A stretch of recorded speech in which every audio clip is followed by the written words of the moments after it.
ദൈവത്തിന് മഹത്വമുണ്ടാകട്ടെ. ക്രിസ്തുവിൽ എളിയവനെ എനിക്ക് ദൈവം വെളിപ്പെടുത്തി തന്ന സത്യവചനങ്ങളെ പ്രസ്താവിക്കുവാൻ അവസരം തന്ന ദൈവത്തിന് മഹത്വം. സത്യവചനങ്ങൾ കേൾക്കുവാൻ ആഗ്രഹിച്ചിരിക്കുന്ന നിങ്ങൾക്ക് എൻ്റെ സ്നേഹവന്ദനം. ദൈവത്തിന് മഹത്വം ഉണ്ടാകട്ടെ. നമുക്ക്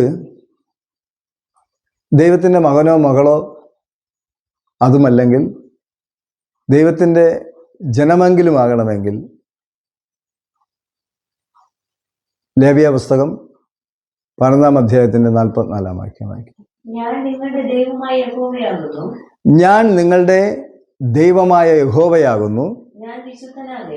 ഞാൻ വിശുദ്ധനാകയാൽ നിങ്ങൾ നിങ്ങളെ തന്നെ വിശുദ്ധീകരിച്ച് വിശുദ്ധന്മാരായിരിക്കണം. ദൈവത്തിൻ്റെ കൽപ്പനയാണ്. ഞാൻ വിശുദ്ധനായതുകൊണ്ട് നിങ്ങളും വിശുദ്ധരായിരിക്കണം.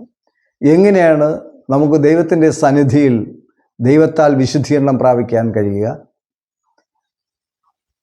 വായിക്കാം. 1 യോഹന്നാൻ 1-ാം അധ്യായത്തിൻ്റെ 9-ാം വാക്യം.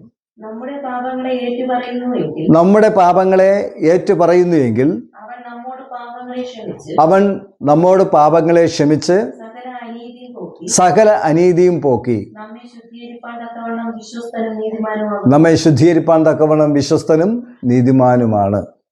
നമ്മുടെ പാപങ്ങൾ ഹൃദയപൂർവ്വം ഏറ്റുപറയുകയും അത് ഉപേക്ഷിക്കുകയും നല്ല ജീവിതം ദൈവത്തിൻ്റെ മുൻപാകെ കാണിക്കുകയും ചെയ്യാൻ കഴിഞ്ഞാൽ നമ്മോട് ദൈവം ക്ഷമിപ്പാൻ തക്കവണ്ണം വിശ്വസ്തനാണ്, നീതിമാനാണ്. 1 തിമോത്തിയോസ് 4-ാം അധ്യായത്തിൻ്റെ 5-ാം വാക്യം വായിക്കുമ്പോൾ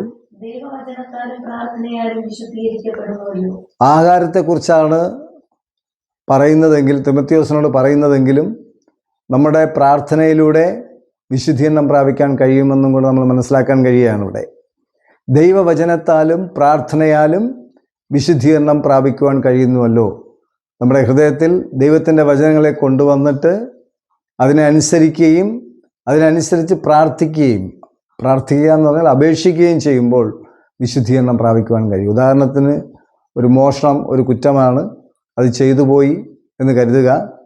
ആ മോഷ്ടിക്കരുത് എന്നൊരു കൽപ്പന നമ്മുടെ ഉള്ളിൽ കൊണ്ടുവന്നിട്ട് ദൈവമേ ഞാനത് ചെയ്തു പോയി, ക്ഷമിക്കണം എന്ന് പറഞ്ഞ് പ്രാർത്ഥിക്കുന്നതിനെയാണ് ഉദ്ദേശിക്കുന്നത്.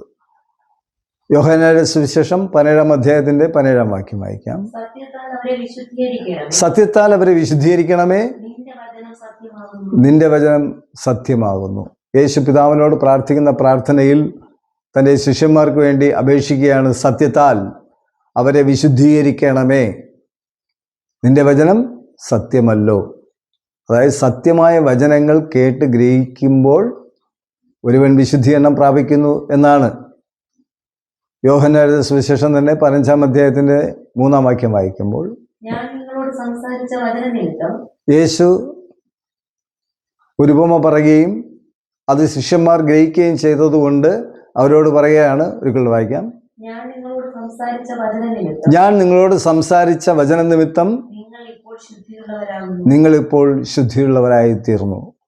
ആ വചനം എന്താണ്? ഞാൻ സാക്ഷാൽ മുന്തിരിവള്ളിയും എൻ്റെ പിതാവ് തോട്ടക്കാരനുമാകുന്നു. അങ്ങനെ ഒരു സാദൃശ്യമായ കാര്യങ്ങളെ യേശു തൻ്റെ ശിഷ്യന്മാരോട് പറഞ്ഞപ്പോൾ ശിഷ്യന്മാർ അത് മനസ്സിലാക്കിയ മാത്രയിൽ തന്നെ അവരോട് യേശു പറയുകയാണ്, നിങ്ങളിപ്പോൾ ശുദ്ധിയുള്ളവരായി തീർന്നിരിക്കുന്നു. അങ്ങനെ ദൈവസന്നിധിയിൽ നമുക്ക് ദൈവത്തിൻ്റെ മുൻപാകെ വിശുദ്ധീകരണം പ്രാപിക്കുവാൻ തക്ക, ദൈവത്താൽ വിശുദ്ധീകരണം പ്രാപിക്കുവാൻ തക്കവണ്ണം ഈ തിരുവെഴുത്തുകളിലൂടെ നമ്മെ സഹായിക്കട്ടെ എന്ന് പറഞ്ഞുകൊണ്ട് വാക്കുന്ന് വിരമിക്കുന്നു.